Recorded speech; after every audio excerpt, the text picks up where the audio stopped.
Hello বন্ধুরা, আজকের ভিডিওতে আমরা জানব হিটলারের গোপন প্রেত সাধনার সম্পর্কে। প্রথম দেখাতে জার্মানির ওই ওয়েলসবার্গ ক্যাসেলের বেসমেন্টের বৃত্তাকার কক্ষটি দেখলে আপনাদের খুব বেশি অস্বাভাবিক কিছু মনে হবে না। মার্বেল পাথরের তৈরি করিডোর যে কাউকেই মুগ্ধ করবে। ঝকঝকে দেওয়ালগুলো এই ক্যাসেলে আগত ব্যক্তিকে স্বাগত জানাবে।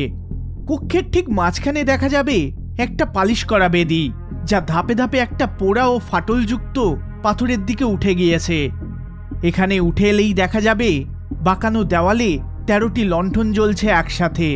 কিন্তু যখনই কক্ষটির উপরের দিকে কেউ তাকাবে তখনই সে প্রচণ্ড মানসিক ঝাঁকুনি খাবে। বৃত্তাকার কক্ষটির ছাদে গম্বুজাকৃতির ওই স্থানে বিরাট এক চিহ্ন, যেটা জার্মানির নাৎসি পার্টির প্রতীক। এই কক্ষটি ছিল শয়তানের উপাসনার জন্য নির্ধারিত প্রধান মন্দির। শয়তানের উদ্দেশ্যে বলা মন্ত্রগুলোই জার্মানির এই নাৎসি পার্টির মূল উৎস ও পরিচালক। আর শয়তানের উপাসনাকারী বিশেষ এই গোষ্ঠীর নাম ছিল ভেরিল সোসাইটি।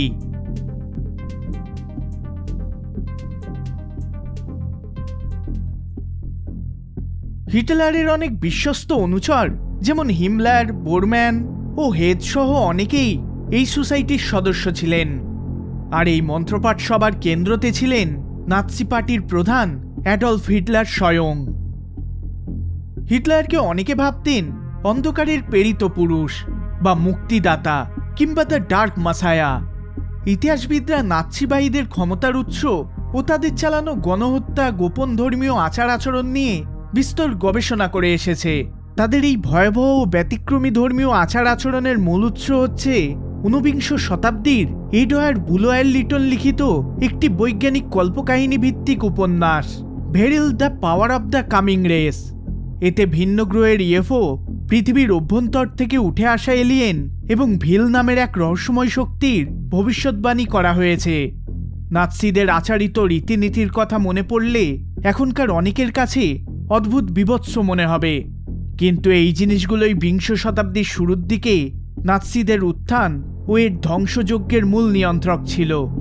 আর ভেরিল সোসাইটি যেহেতু শয়তানের প্রতি অনুগত ছিল, তাই ইতিহাসবিদরা মনে করেন তাদের পক্ষে বিশ্বের ভয়াবহতম গণহত্যা ঘটানো খুব অস্বাভাবিক কিছু নয়। আর্য শক্তির প্রতিষ্ঠার জন্য ভেরিল গুপ্ত শক্তির অনুসারীরা সকল ধরনের অপরাধ করেছেন। এর মাঝে রয়েছে সরাসরি রাজনৈতিক হত্যাকাণ্ড, নরবলি, মৃতদের আত্মার উপাসনা ও তাদের নিজেদের মাঝে ধারণ করার প্রচেষ্টা, এবং যৌনাঙ্গের মাধ্যমে নিজের মাঝে রহস্যময় শক্তির সঞ্চালন করা।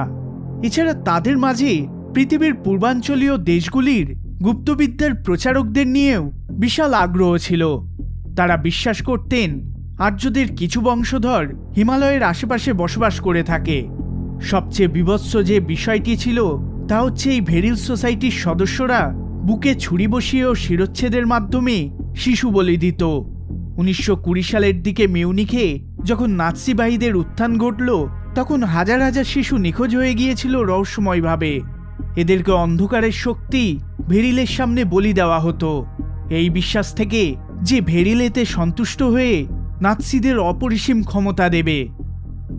তাদের এটাও বিশ্বাস ছিল আর্যদের সারা বিশ্বের উপর নিয়ন্ত্রণ ও অন্য সব জাতি, বিশেষত ইহুদিদের নির্মূল করতে একজন জার্মান মুক্তিদাতার আবির্ভাব ঘটবে।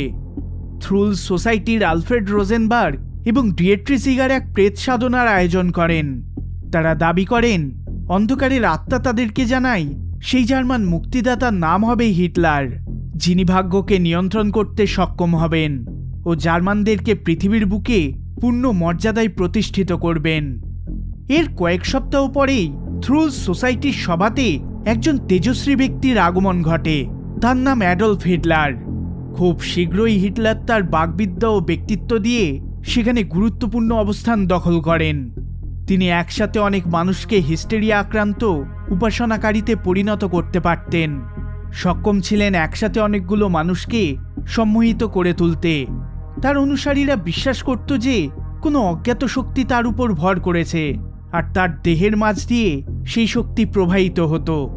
প্রথম ও দ্বিতীয় বিশ্বযুদ্ধ চলাকালীন সময়ে একদিকে জার্মান বিজ্ঞানীদের নিত্য নতুন উদ্ভাবন ও আরেকদিকে হিটলারের এই রহস্যময় শক্তির আরাধনা আজও ব্যাখ্যার বাইরের পরস্পর সম্পর্কহীন ঘটনা।